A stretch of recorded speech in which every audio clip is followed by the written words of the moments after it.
प्यारे बच्चों, आज समाज शास्त्र बीए थर्ड ईयर के लिए मैं ऑनलाइन क्लास प्रस्तुत कर रहा हूँ।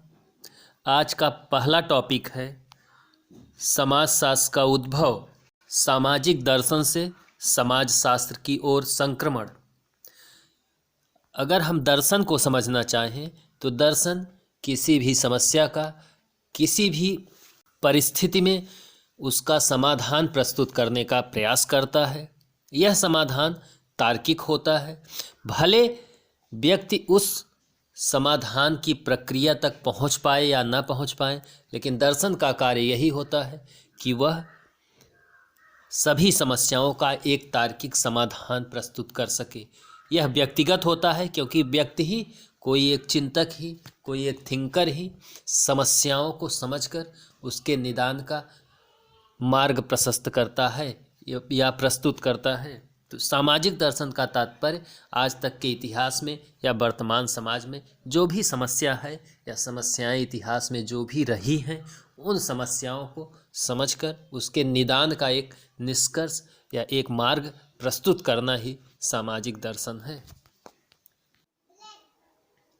सामाजिक दर्शन की चर्चा करने से पहले हम यह भी जानेंगे कि भारतीय हो या विश्व का कोई समाज हो, कितना अतीत है। जैसा कि हम सब जानते हैं कि समाज का संस्कृति एवं सभ्यता, इसका इतिहास बहुत ही पुराना है। समाजशास्त्र विषय भले ही नवीन हो, लेकिन समाज तो जब मनुष्य पशु अवस्था से मनुष्य अवस्था में आया, तभी से समाज का निर्माण हुआ, परिवार का निर्माण हुआ। तो समाज का अतीत बहुत पुराना है। भले ही समाजशास्त्र नवीन है, 1838 में अस्तित्व में आया, लेकिन समाज तो पहले से ही था।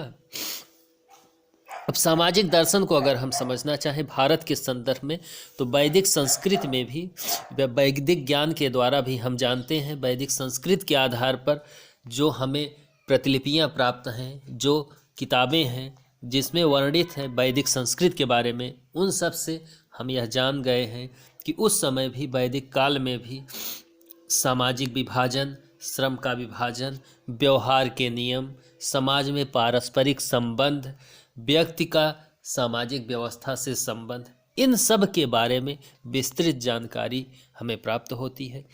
अलौकिक शक्तियों का प्रभाव भी वैदिक काल में बहुत अधिक था, लेकिन ऐसा नहीं कि वहाँ या उस समाज में कोई समस्या नहीं थी। समस्याएं या प्रॉब्लम हमेशा के समाज से, अतीत का रहा हो या वर्तमान का हो, अगर समाज है तो कोई न कोई समस्याएं या कुछ न कुछ कम या अधिक समस्याएं वहाँ रहती ही हैं। जैसा कि आप जानते हैं, मकाइबर एंड पेज ने कहा है, society is a cooperation crossed by conflict.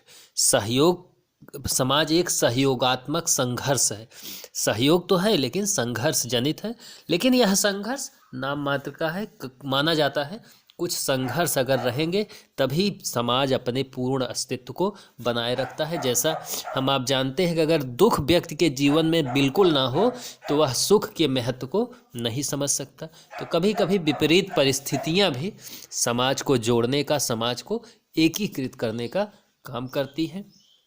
तो इन्हीं संदर्भों में हम वैदिक संस्कृत को देखेंगे। जो कुछ समस्याएं थी उसका भी उस समय अगर सामाजिक दर्शन के रूप में जानना चाहें तो कोई न कोई तार्किक निष्कर्ष था। जैसे सूर्य, इंद्र, वरुण, ब्रह्मा आदि देवी देवताएं थे।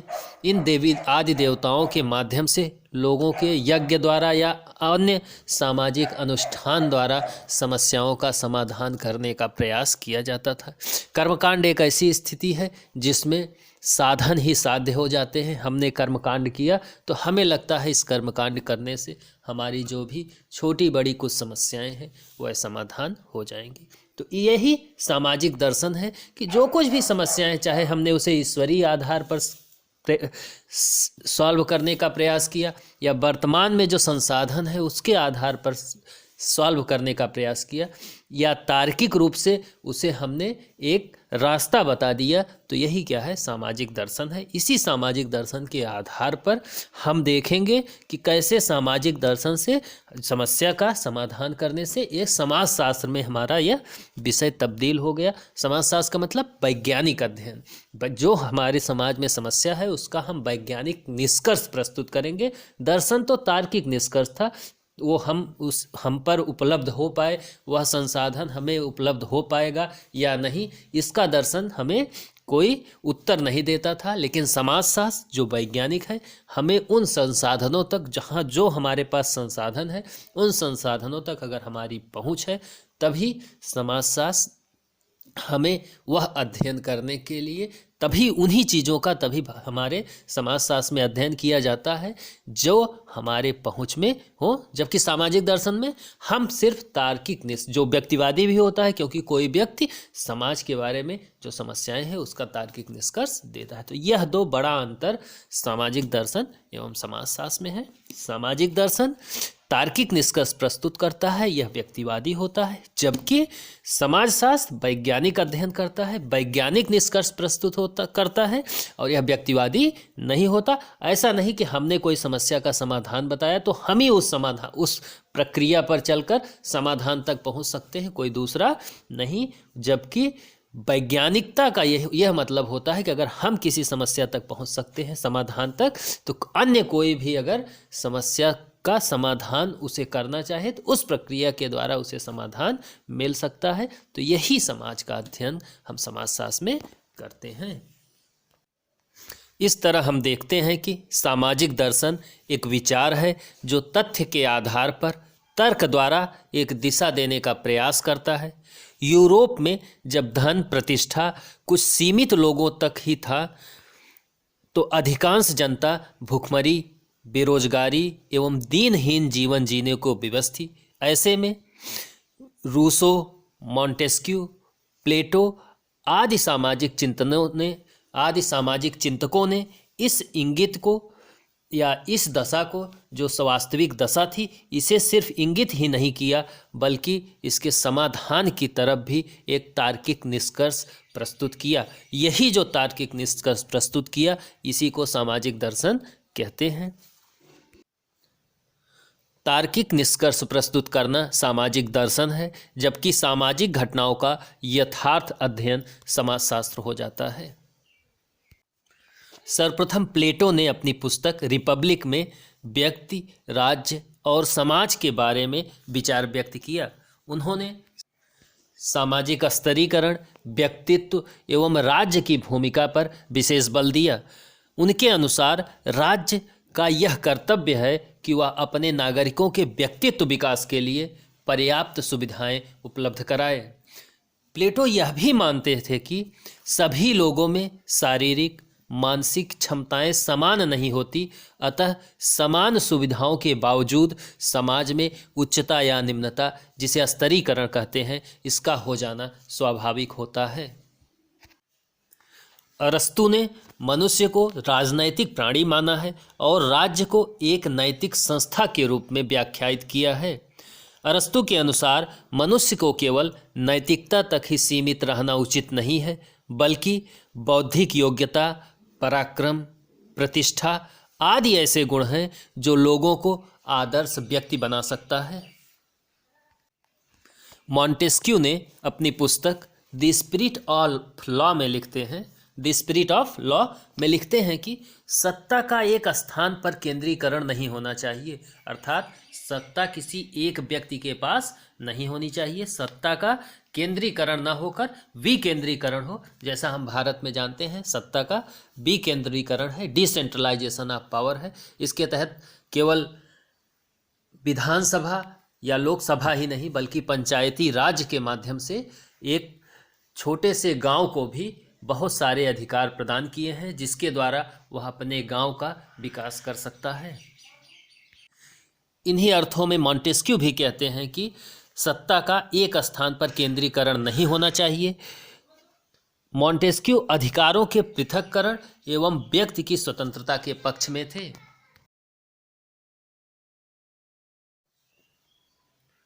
रूसो अपनी पुस्तक सोशल कॉन्ट्रैक्ट में लिखते हैं कि मनुष्य स्वतंत्र पैदा हुआ है, लेकिन प्रत्येक जगह वह बंधन में है। Man is born free but he is everywhere in chain. अपने इस वक्तव्य को विस्तार देते हुए वह कहते हैं कि राज्य शारीरिक स्वतंत्रता को बाधित करता है, जो कि हमारा जन्मसिद्ध अधिकार है।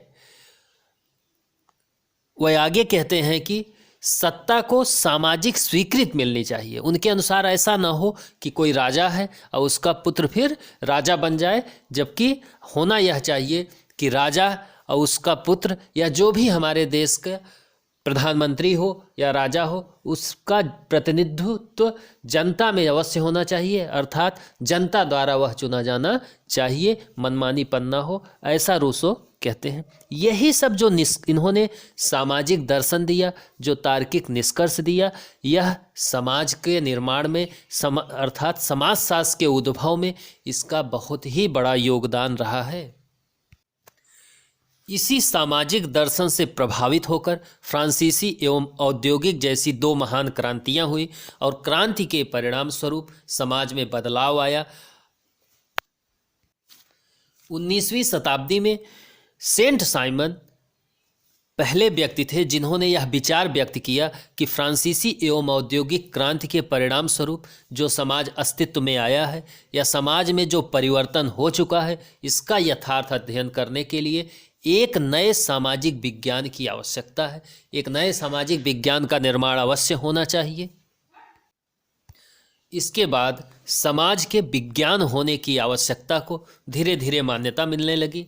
इन्हीं परिस्थितियों में कॉम्टे ने सामाजिक घटनाओं का यथार्थ अध्ययन करने के लिए सामाजिक विज्ञान की रूपरेखा प्रस्तुत की। यह नया सामाजिक विज्ञान को उन्होंने 1838 में सामाजिक भौतिकी सोशल फिजिक्स कहा और इसी का कुछ समय बाद नाम बदलकर समाजशास्त्र कर दिया। इस तरह हमने देखा कि सामाजिक दर्शन जो यह तार्किक निष्कर्ष था, वह धीरे धीरे समाजशास्त्र अर्थात समाज का वैज्ञानिक अध्ययन में बदल गया।